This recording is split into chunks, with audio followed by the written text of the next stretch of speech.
sponsored by Blackmagic Design, the world's highest quality products for the feature film, post and broadcast industries. Blackmagicdesign.com. And by the Tonkawa Film Festival, celebrating short films from around the world. Tonkawafilmfestival.com. This next one is Cronenberg, I think. Yes. Yeah, so we do have a couple more that we can spoke discuss. about body horror last. Does this also? When I hear Cronenberg, I think body horror. Is this also a body horror picture? In name only. Like, this is not The Fly or Crimes of the Future where he's going out of his way to be grotesque. But he does incorporate that into a much deeper, emotionally resonant story. This is The Shrouds. It debuted at Cannes and competed for the Palme d'Or. Didn't win, but this is a film that started out as a Netflix series before it got canceled. The development kind of just went on because this is a very personal film for David Cronenberg, in that he conceived it as a way to deal with the death of his wife back in 2017. Him being an atheist, there's not much in the realm of supernatural or afterlife type thingies to look forward to if this is, your philosophy. He conceived of this film, and originally as a series, to try to figure out, like, how do we process this when we have nothing to believe in? So what he comes up with in The Shrouds is you have a man named Karsh, played by Vincent Cassel, who is absolutely amazing in this. He's a stand-in for Cronenberg in that he's an atheist agnostic who lost his wife, named Becca, played by Diane Kruger. Diane Kruger plays 3 roles in this, and it's kind of amazing. After she died, he created these kind of weird technological burial shrouds, and invented these graveyards where essentially you could bury your loved one in the shroud, and there are sensors in the shroud that connect to a screen on the tombstone, so you can literally watch the process of your loved one decomposing. And he finds a weird comfort in that because, in a way, his wife is still tangible. She's still there.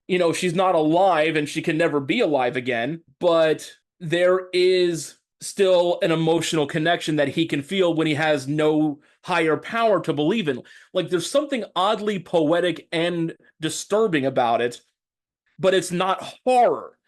It's just macabre. The story of the film, basically, his graveyards get vandalized by any number of parties who oppose what he's doing, whether it's on religious or environmental grounds or social, political, whatever. So it's up to him to kind of figure out, one, why these graves are being vandalized when they're not supposed to be. 2, he's noticed what looked like growths on his wife's bones because she died of bone cancer.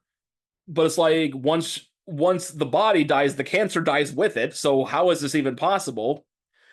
And he's also trying to figure out a way to move on, in his own life, because he's still a lonely man who has needs. He confides in a character named Maury, played by Guy Pearce, in a fun little manic role where he's like a conspiracy theorist and a tech genius. But he's also his ex-brother-in-law because he was married to his wife's sister, Terry, also played by Diane Kruger. Like, they're basically twins.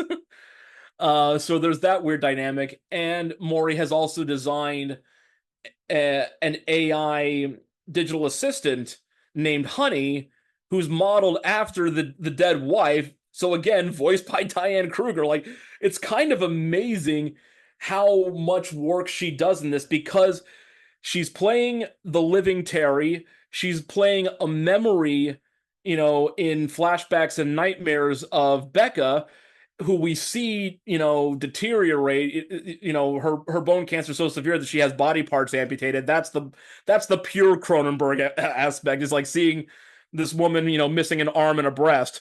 And then she also plays this AI assistant who, credit to the developer, she is alluring.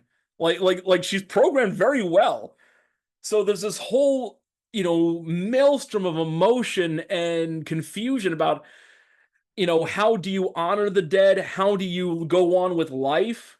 Is it a betrayal to move on? Is it necessary? Like there are a lot of big questions asked, and the biggest one being, when have you done enough to honor someone, to respect their wishes and their memory? And they're not directly answered. That would be against Cronenberg's style. But I found myself thinking, like, this is more heady and more thought-provoking than most of his work.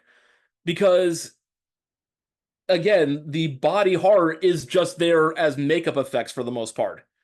It's there to set a premise, not to actually gross you out. It's really there so that you can put yourself in Vincent Cassel's shoes and be like, would I do this? Would I be capable of doing this? What am I capable of doing if the love of my life is taken from me unfairly? I was kind of amazed at how well he was able to ask those questions but leave the answers up to the audience in a way that was still emotionally and narratively satisfying. This was surprisingly good. I mean, I've always been a fan of Cronenberg's work, but it's like, wow, like he went above and beyond on this one. I've liked some of his films. I can't watch most of them. Like, I have, like, it's one of those things that I just don't want to see. Okay, so that film's about death. But I will stress, because you brought this up, the body horror is just makeup effects. There is no grotesquerie here. There's no cutting people open to see what oozes out. There's no Jeff Goldblum mid-fly, begging for death. It's just like, many people in this country have amputations and they still live full lives and they are still loved by their loved ones. And it just kind of like goes toward the idea of, you're slowly but surely going away from me. You're being taken away. And there's nothing really graphic about the removal. It's just one moment Diane Kruger walks out the door fully formed, and the next moment she walks in with missing an arm and a breast. And there's just scars on her. We don't see the amputations being done. That's the major departure from Cronenberg's other works. Because again, this is all in Karsh's head as he's dreaming, so he wasn't there to see it happen, so we don't see it happen. Okay, that's interesting, because it sounds more respectful, and it's surprisingly heartfelt. I was genuinely shocked at how much I was feeling things while watching this. This is the BTRP Media Network.